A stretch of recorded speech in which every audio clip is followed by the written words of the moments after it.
Let's get to know our world. Edson Arantes do Nascimento, Pelé, is a former Brazilian sportsman, considered a personality in the sport worldwide, and popularly referred to the king of football.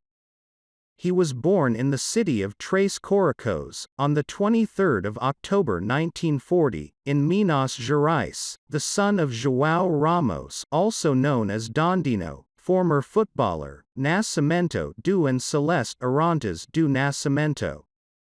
Greatest player in the history of football, a worldwide personality in the sport and popularly called the King of Football. He was born in the city of Três Coracoes, in Minas Gerais, on October 23, 1940. He is the son of João Ramos do Nascimento. Career: Pelé started to be nationally recognized at the age of 16. In 1957, the boy was already Santos's starter and was the top scorer in the Paulista Championship, the youngest to date, scoring 36 goals. The King of Football played for almost his entire career at Santos, between 1956 and 1974. In the period, he led the club to win 10 state titles and 6 national championships, Taça Brazil and Torneo Robertão, in addition to 2 Copa Libertadores and 2 World Cups clubs in 1962 and 1963.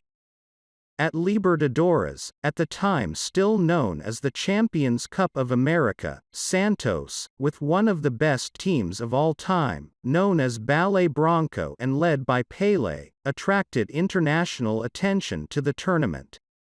In 1962, the team won the then double champion Peñarol, from Uruguay, in the final and was the first Brazilian team to guarantee the title in the competition.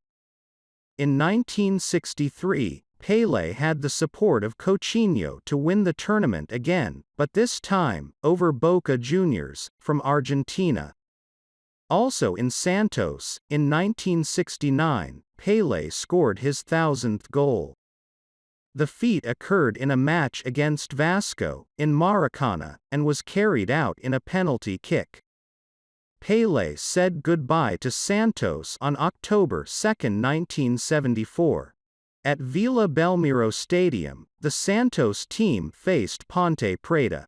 That day, Pelé knelt on the lawn, with open arms and the ball in front of him to say goodbye to the club, asking for forgiveness, as he would be transferred to New York Cosmos after years of insistence by the United States team to sign it.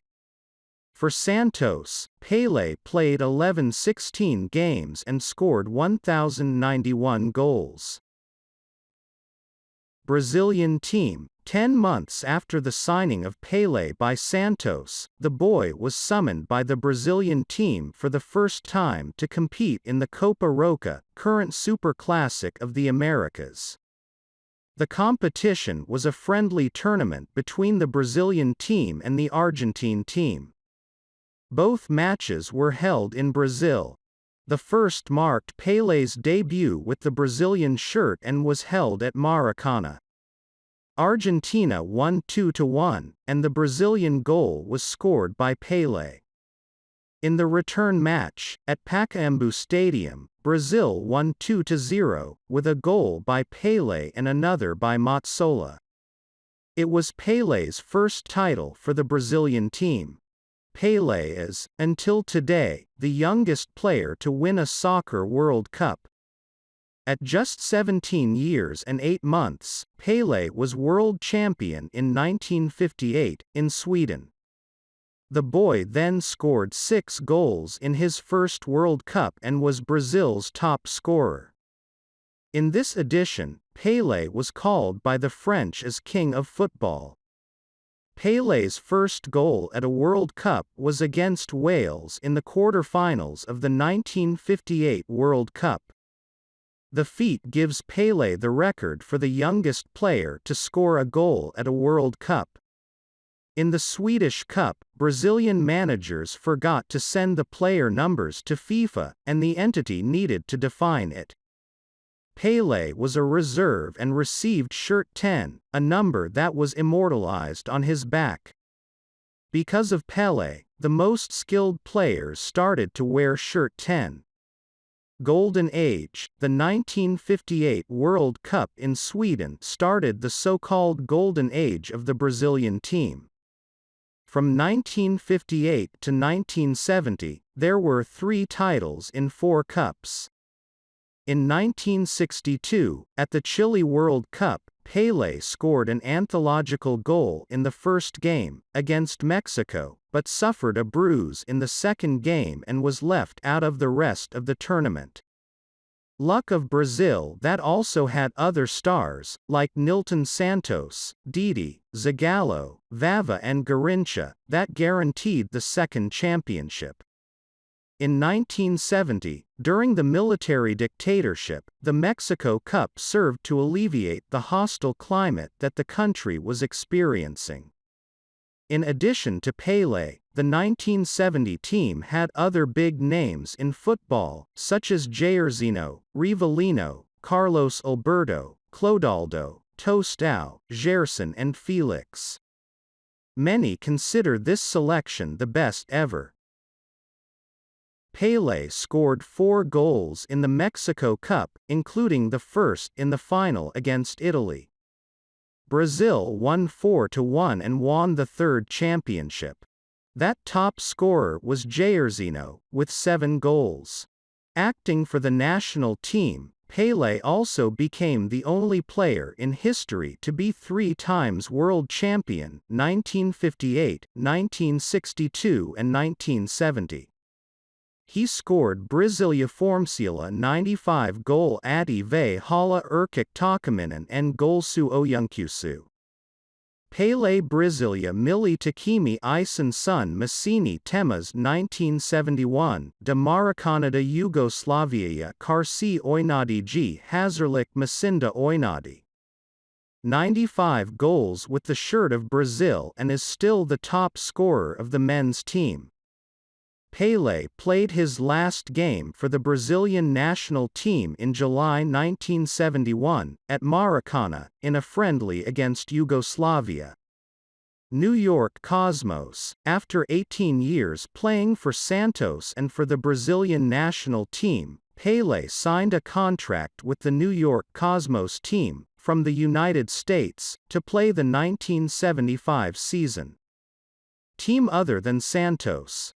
The arrival of the player in the North American country was seen as an influence to awaken the interest of the country's population in football.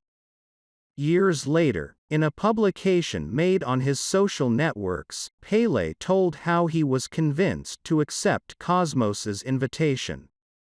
Cosmos coach Clive Toye said to me, "You can go to Spain or Italy and win a title, but you can come to Cosmos and win a country."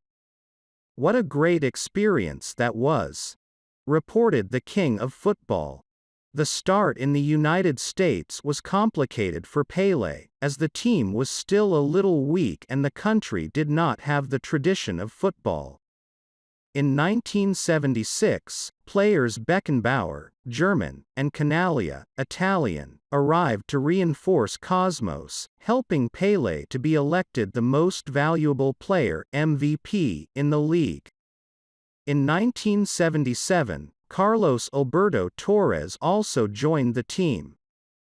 Together, Pelé and Torres were champions of the North American Soccer League (NASL) championship. At Cosmos, between official and friendly matches, Pelé made 106 matches and scored 64 goals. Pelé's visit to the team also increased the average audience. The number, which was 3,578 people per game in 1974, increased to 10,450, 1975, 18,227, 1976, and 34,142, 1977. With that, the team that played at Downing Stadium ended up changing, in 1976, to Yankee Stadium and, in the other season, to the Giants, baseball and football stadiums, respectively.